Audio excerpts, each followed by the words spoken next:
Voilà, au Conseil économique, social et environnemental, on s'est attaché au cœur de la section environnement à réfléchir à cette question, partant du constat que la dynamique était lancée, mais comment l'accélérer ? En effet, on observe un peu partout dans nos villes, d'abord des citoyens qui sont très demandeurs de cette ville verte. Quand on les interroge, c'est souvent la première demande qu'ils expriment avant la Smart City ou plein d'autres choses très, très tentantes, mais qui ne répondent pas forcément à leurs premiers besoins. Ces citoyens donc, sont demandeurs et sont acteurs. Et plein d'initiatives dont peut-être d'autres vous parleront ont émergé partout en France et ailleurs dans le monde qui en témoignent. On observe aussi beaucoup de villes pionnières sur ces sujets. On aura certainement des témoignages dans ce sens-là. Et des scientifiques, des recherches, des agences régionales pour la biodiversité qui nous aident à mieux comprendre ces services rendus par la nature.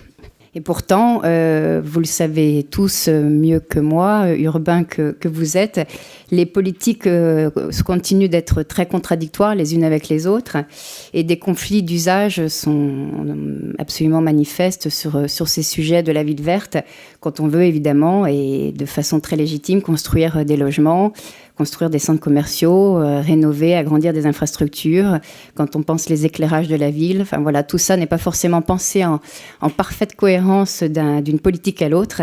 Et c'est certainement un des enjeux majeurs de la ville verte. Alors, je vais directement aux recommandations qu'a fait le Conseil économique dans cet avis qu'on a voté en juillet dernier et qui s'adresse aux décideurs au sens très large du terme, bien sûr les décideurs politiques, mais aussi les décideurs économiques que vous êtes très, très certainement. Donc, on en revient à l'introduction qui a été faite tout à l'heure, faire comprendre cet enjeu. Je crois qu'on a encore besoin d'énormément de pédagogie. Beaucoup d'entre nous y participent, on n'a pas fini.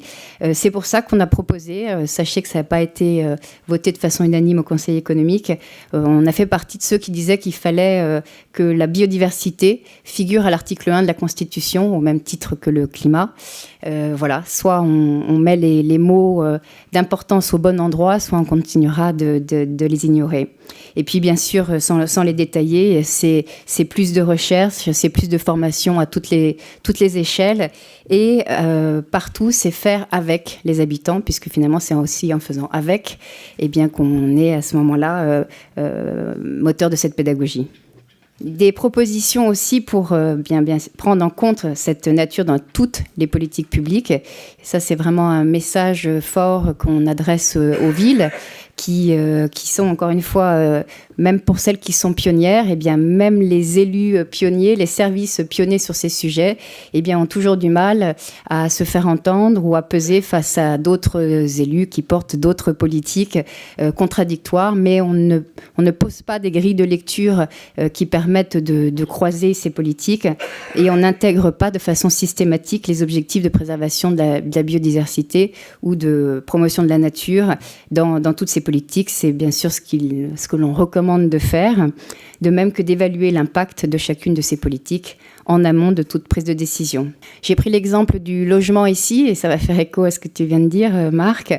Voilà, aussi, on rappelle que pour éviter de continuer cette artificialisation, qui est bien sûr la première cause d'érosion de la biodiversité, eh bien, commençons par remettre sur le marché une partie des 3 millions de logements vacants avant d'en construire des nouveaux. Privilégier les approches conjointes biodiversité-climat, ça c'est aussi quelque chose qui est important.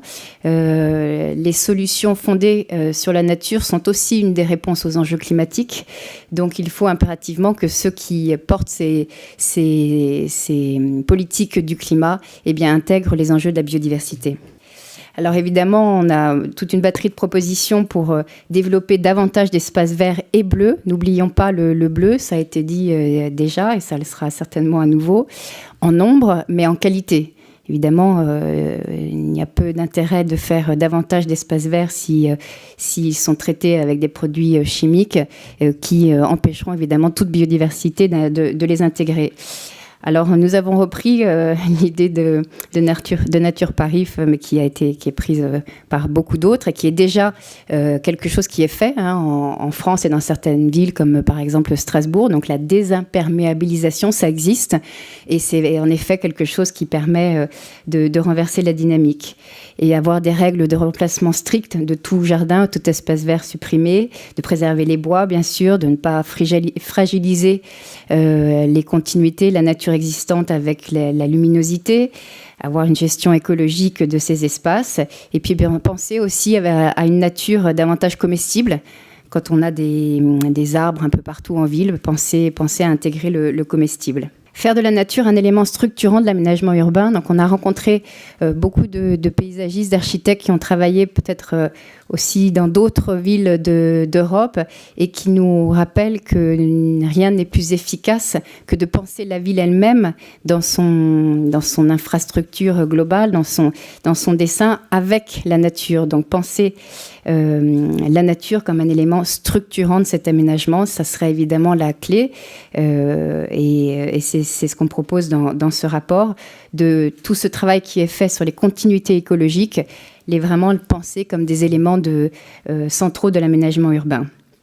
On propose aussi de viser une proportion qui peut paraître assez importante dans des villes très denses comme Paris, mais qui est peut-être beaucoup plus réaliste dans des villes un petit peu moins denses. Cette proportion de 30% d'espaces végétalisés en pleine terre, qui n'est pas démontrée scientifiquement, mais qui est argumentée par un certain nombre des acteurs du sujet, pour que ces espaces verts puissent répondre aux enjeux et puissent donner les services écosystémiques dont on a parlé avant.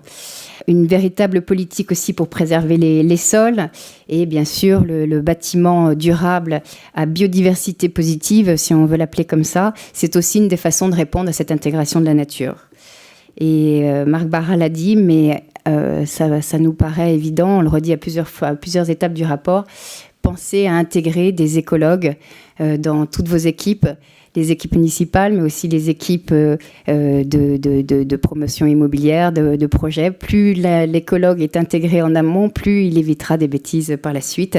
Et on a rencontré des promoteurs, des bailleurs sociaux qui avaient dans leurs équipes des écologues. Ça permet de faire des choses absolument passionnantes.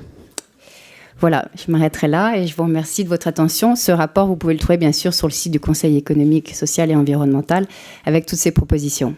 Merci de votre attention.